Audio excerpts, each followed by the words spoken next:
Hello you fantastic people and welcome back to Borderlands 3 to my first Mayhem 10 level 60 Rakk Attack build. Now this is mostly a bossing build. If you're a pro you could probably turn it into a mobbing build as well, but currently there's a few glitches that keeps Rakk Attack from being a healthy boy. So currently this is a bossing build. I'll start showing clips on screen so you guys can see how much damage this thing does. It has absolutely zero problems with damage. In fact, Rakk Attack is probably one of the strongest flak setups there is. The problem is Rakk Attack usually relies on Rakk Attack actually being able to be spammed all the damn time, and currently headcount doesn't work for Rakk Attack, so currently it's super difficult to keep the guy alive. But as you can probably see on the screen, there's absolutely no problem with the damage, so I thought I'd bring you guys my first Rakk Attack build because it slaps in bossing situations, because health isn't really a problem. Now, like all my other builds, this is not a DLC dependent build whatsoever, so you don't have to have DLC for this build to rock.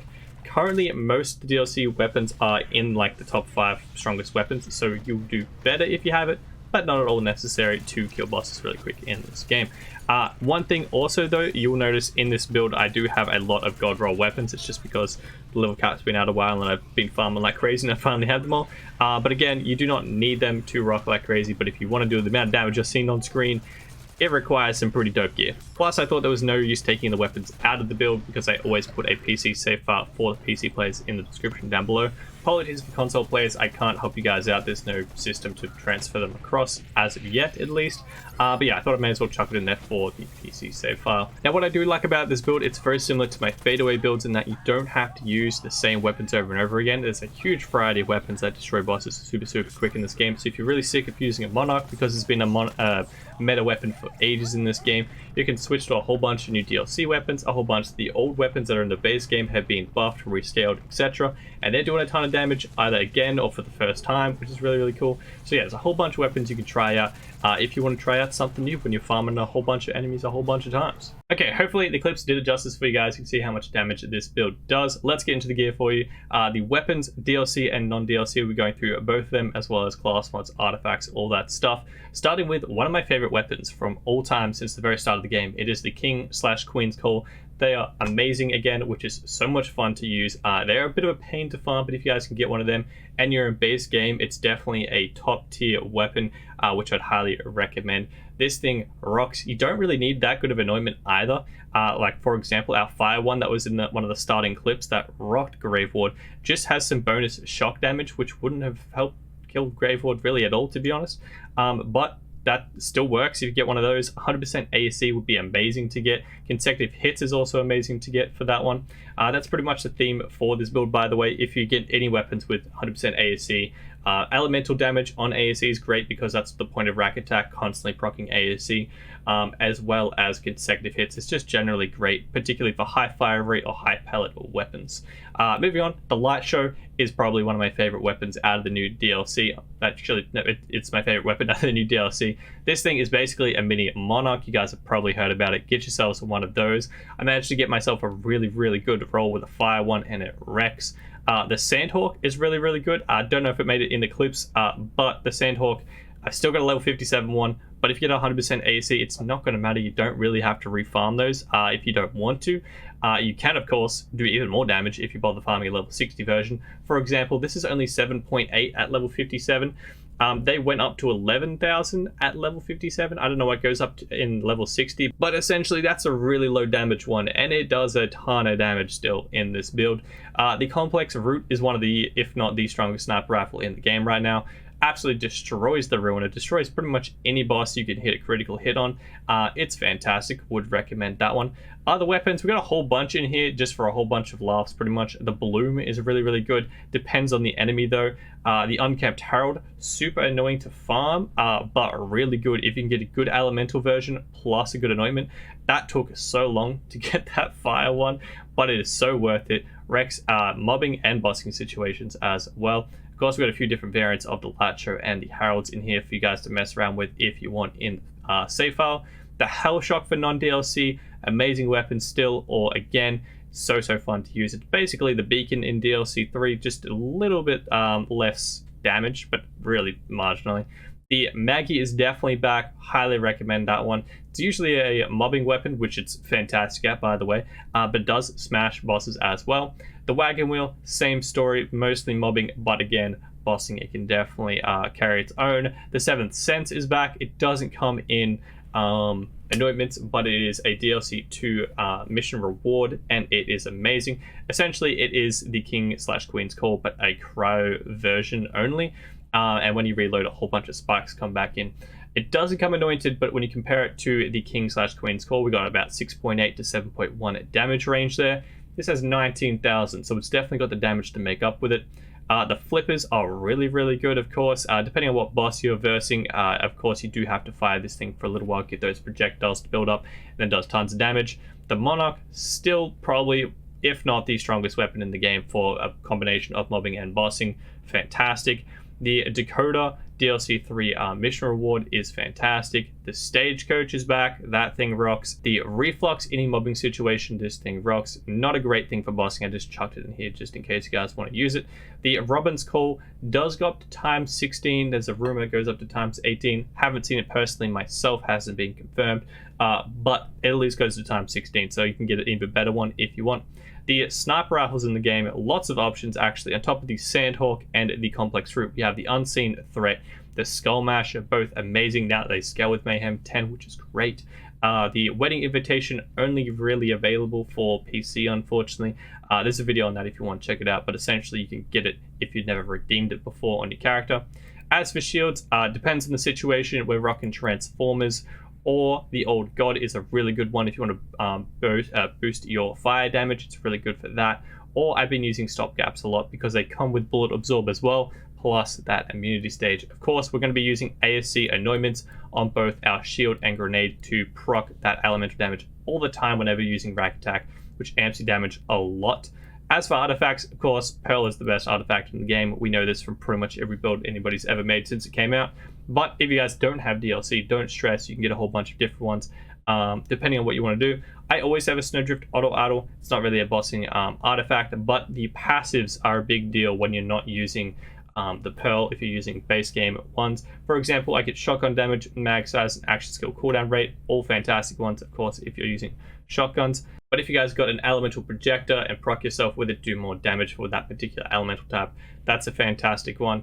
Other than that, pretty much all I've ever rocked is a Snowdrift Auto Idle. But let me know if you guys have any other suggestions down below for anybody else. This one's just a cut burst launchpad to get ammo back for mobbing situations. Oh yeah, I should also mention the grenade we are running is the It's Piss. 20% extra damage against the enemy whenever you hit them is fantastic.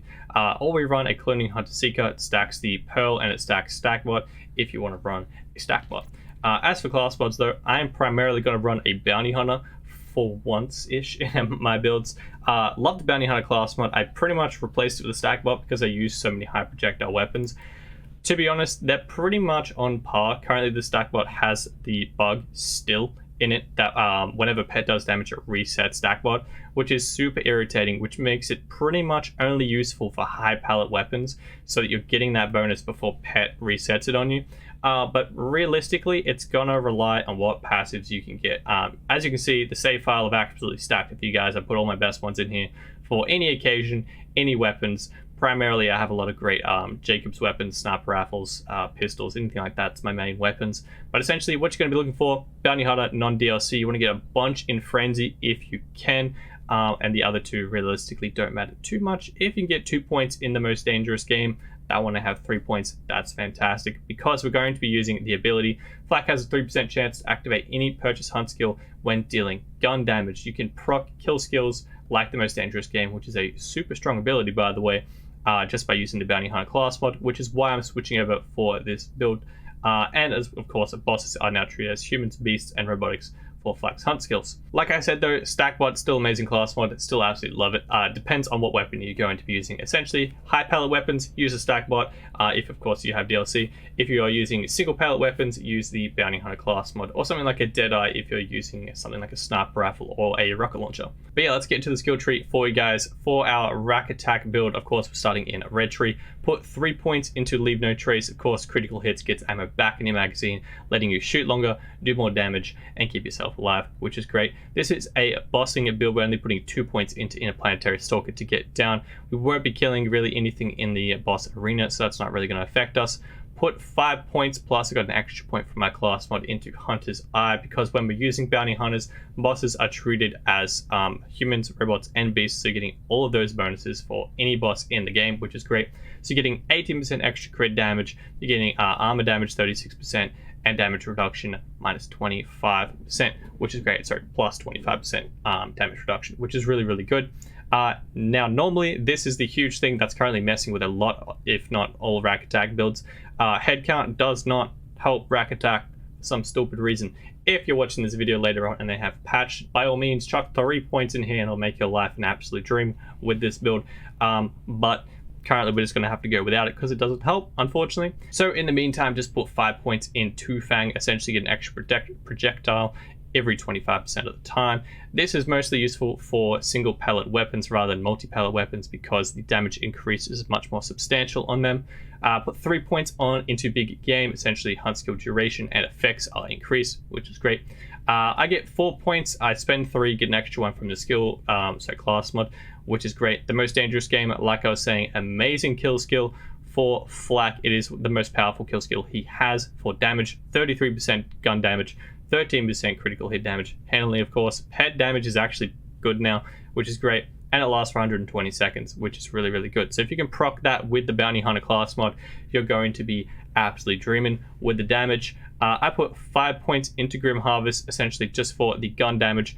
Action skill damage actually counts for Rakk Attack, which is great. It doesn't do a ton of damage against bosses, but you're mostly getting that little bit of extra gun damage because that's all we're trying to do with this build.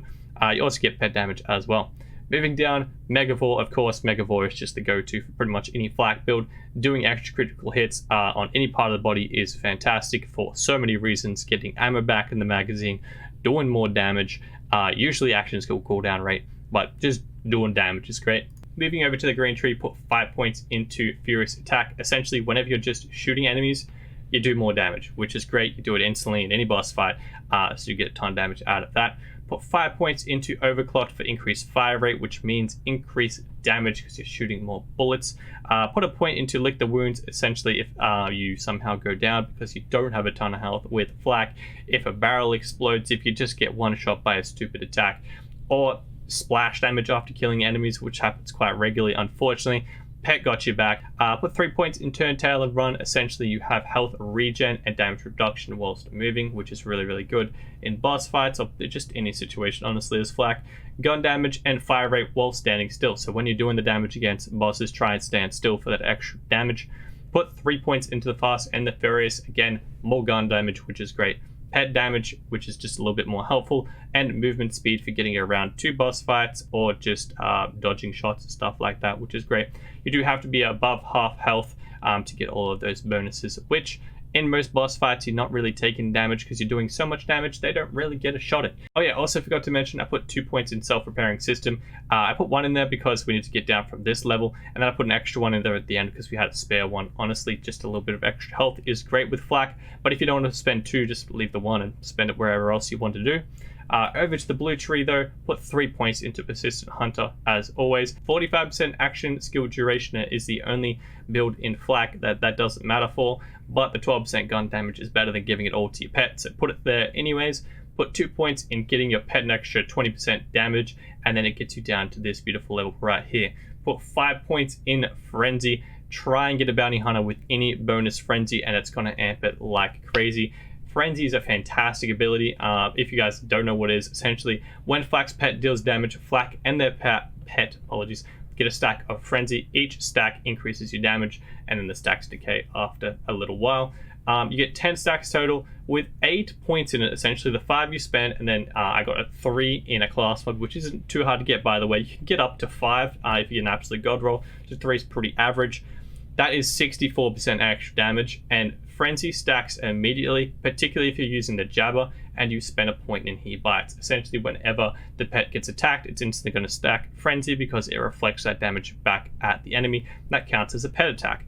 Plus, if you're using the Jabber in particular as a pet choice, which is why I would recommend it, it is a ranged enemy. It is not a melee enemy like the other two. The Spider-Man, Scorch, and the Skag actually have to run to the boss or be able to reach the boss to attack them in most situations, where the Jabber jumps down in the arena regardless of where it is, and we'll be able to shoot it if we can shoot it because it has a gun. So that's going to stack Frenzy straight away. Just did the quick math. Essentially, if you can have any points in Frenzy on your class mod, if you have 1 point, it's going to get you 48% extra damage at max stacks. If you have 5 points in it, you're going to have 80% extra damage, which is crazy. And that's for any boss fight, which makes it way stronger than having the Power Inside ability. That not only gives you 50% extra damage, it relies on you having full health at the time, which is pretty regular in boss fight situations. Usually just jump in straight away, use your action skill to proc that. But to be honest, it's going to get a lot better if you can get any points in Frenzy, so I would highly recommend going that one. The only time I would say use the Power Inside is if you don't have any bounty hunters whatsoever with any Frenzy stacks in them, because then it's going to be a little bit stronger. But yeah, it's not too hard to get if you guys can get any. It's just a world drop class mod, then I would highly recommend that because it's going to work out to be more damage. Oh, and for augments, by the way, it actually doesn't really matter. I'd highly recommend using Rakk Accelerate. That's the only one, I guess, that matters.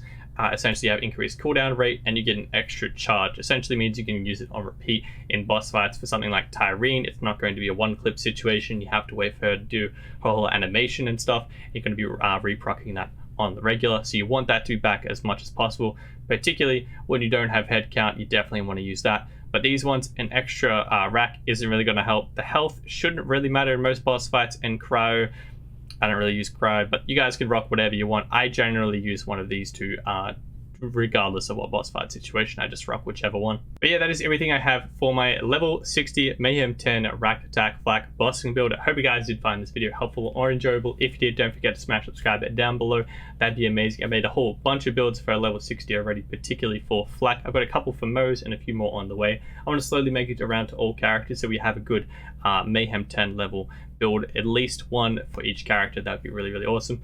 If you guys want to help me out even more, you can smash the like and the share button down below. That'd be really cool. If you have any suggestions for the builds or new builds or anything like that, feel free to leave them in the comment section down below. I'd love to see them. If you guys want to check us out over on Twitch, I live stream pretty much every single day. It's linked in the description down below, or just search CodyMQ on Twitch. We usually hang out with a bunch of cool people that like Borderlands 3, get up to some random shenanigans, make some builds, farm, just hang out and have a good time. But other than that, I hope you guys have a fantastic day. See you guys in the next video, and I'll live stream. Till then, adios.